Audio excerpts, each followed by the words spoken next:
Hey guys, আসসালামু আলাইকুম। তো কেমন আছো তোমরা? নতুন একটা গল্প নিয়ে চলে আসলাম আমি। বেশি দেরি না করে গল্পটি শুরু করা যাক। সবুজে ভরা গ্রামের ছোট পাড়া, কাঁচা রাস্তার পাশে টিনের ছাওয়া ঘর, চারদিকে কল কল করে বয়ে চলা নদী। এই গ্রামে জন্ম মিরাজুল আর তিন্নির। দুজনের বাড়ি পাশাপাশি। শৈশব থেকে তারা ছিল ছায়ার মতো সঙ্গী। স্কুল পালিয়ে নদীতে সাঁতার কাটা, মাঠের দৌড়ে খেলাধুলা, গাছে উঠে কাঁচা আম ছিঁড়ে খাওয়া, সব জায়গায় তারা জুটি বাঁধত। তিন্নি ছিল দুষ্টু মেয়ে, সবসময় নতুন কিছু করতে চাইতো। আর মিরাজুল ছিল ভদ্র, চুপচাপ, কিন্তু মনটা ছিল গভীর। একদিন তিন্নি বলল, মিরাজুল, আমি যদি হারিয়ে যাই, তুমি কি আমাকে খুঁজে আনবে? মিরাজুল হাসতে হাসতে বলল, তুই যদি হারিয়ে যাস, আমি আকাশ পাতাল খুঁজে আনবো তোকে। তখন হয়তো তারা বুঝতে পারেনি, কিন্তু সেই শৈশবের প্রতিশ্রুতি একদিন বাস্তব হয়ে ওঠে। সময় কেটে গেল, তারা বড় হতে লাগলো। হাই স্কুলে উঠতেই বন্ধুত্বের রং একটু অন্যরকম হয়ে গেল। তিন্নি যখন হাসতো, মিরাজুলের বুকের ভেতর যেন ধক ধক ধক ধক করে শব্দ হতো। মিরাজুল যখন পড়াশোনা ভালো করতো, তিন্নি গর্বে সবাইকে বলতো, মিরাজুল কিন্তু আমাদের ক্লাসের সেরা। বন্ধুরা মজা করে বলতো, তোরা শুধু বন্ধু নাকি এর বেশি কিছু? তিন্নি তখন হেসে উড়িয়ে দিত, কিন্তু মনটা নীরবে উত্তর দিত, হ্যাঁ, এর চেয়েও বেশি কিছু। এসএসসি শেষ হতেই দুজনেই চলে গেল শহরের পড়াশোনা করতে। শহরে নতুন বস্তু, প্রতিযোগিতামূলক, তবু একে অপরের কাছে থাকার তারা শক্তি পেত। মিরাজুল পড়ল বিজ্ঞান বিভাগে, তিন্নি মানবিক। দিন শেষে তারা দুজনেই একসাথে বাসায় ফিরত।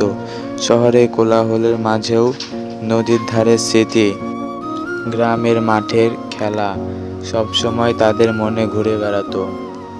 কলেজের শেষ বর্ষে একদিন তিন্নি মাঠে বসেছিল।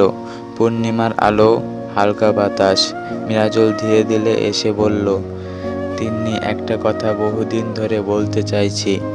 আমি তোকে শুধু বন্ধু হিসাবে ভাবতে পারি না, আমিও তোকে ভালোবাসি মিরাজুল। সেই দিন থেকে তাদের বন্ধুত্ব প্রেমে রূপ নিল।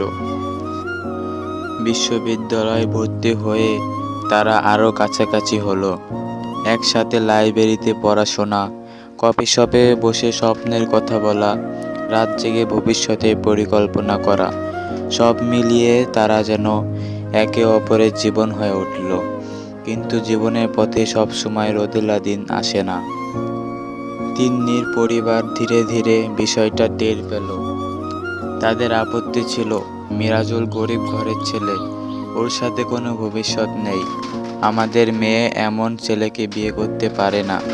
তিন্নি প্রতিবাদ করলো, কাঁদলো, কিন্তু পরিবার শক্ত অবস্থানে দাঁড়িয়ে রইল। তাদের সিদ্ধান্ত, তিন্নিরে বিয়ে হবে এক ধনী ব্যবসায়ী ছেলের সাথে। তিন্নি কাঁদতে কাঁদতে মিরাজুলকে বলল, আমি জানি না কি করব, আমি তোমাকে হারাতে চাই না। পরিবার জোর করে তিন্নিকে অন্য শহরে পাঠিয়ে দিল। ধীরে ধীরে তাদের দেখা কমে গেল। মোবাইল ফোনও একসময় কেড়ে নেওয়া হলো তিন্নির কাছ থেকে। মিরাজুল প্রতিদিন বিশ্ববিদ্যালয়ের লেকের ধারে বসে থাকতো, যেখানে তারা একসাথে স্বপ্ন দেখত, তবুও আশা ছাড়ল না।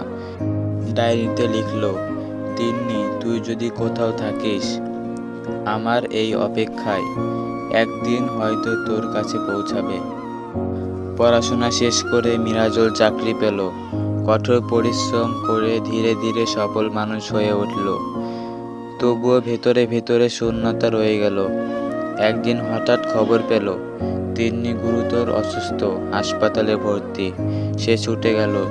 হাসপাতালের বিছানায় শুয়েছিল তিন্নি, ক্লান্ত শরীর, চোখে অশ্রু, কিন্তু ঠোঁটে সেই চেনা হাসি। মিরাজুলকে দেখে মৃদু কণ্ঠে বলল, জানো, আমি কখনো তোমাকে ভুলিনি, শুধু পরিবার আর সমাজের ভয়ে তোমাকে হারিয়েছিলাম। মিরাজুল তার হাত শক্ত করে ধরে বলল, তুই যত দূরে যাস আমি তোকে হারাতে পারি না, তুই আমার প্রতিদিনের শ্বাস। চিকিৎসার পর ধীরে ধীরে তিন্নি সুস্থ হলো। পরিবারও বুঝলো সত্যিকারের ভালোবাসা আটকানো যায় না। শেষমেশ মিরাজুল আর তিন্নির বিয়ে হয়ে গেল গ্রামের সেই পুরনো নদীর ধারে। সেখানে তারা শৈশব খেলতো, সেখানেই তারা নতুন জীবন শুরু করলো। তারা প্রমাণ করলো সত্যিকারের ভালোবাসা দেরি করে আসতে পারে, অনেক ঝড়-ঝাপটা পেরোতে হয়, কিন্তু তা কখনো হারায় না। ভিডিওটা ভালো লাগলে একটা লাইক করে কমেন্টে বলে যাবেন। দেখা হবে কোনো এক নতুন ভিডিওতে। আল্লাহ হাফেজ।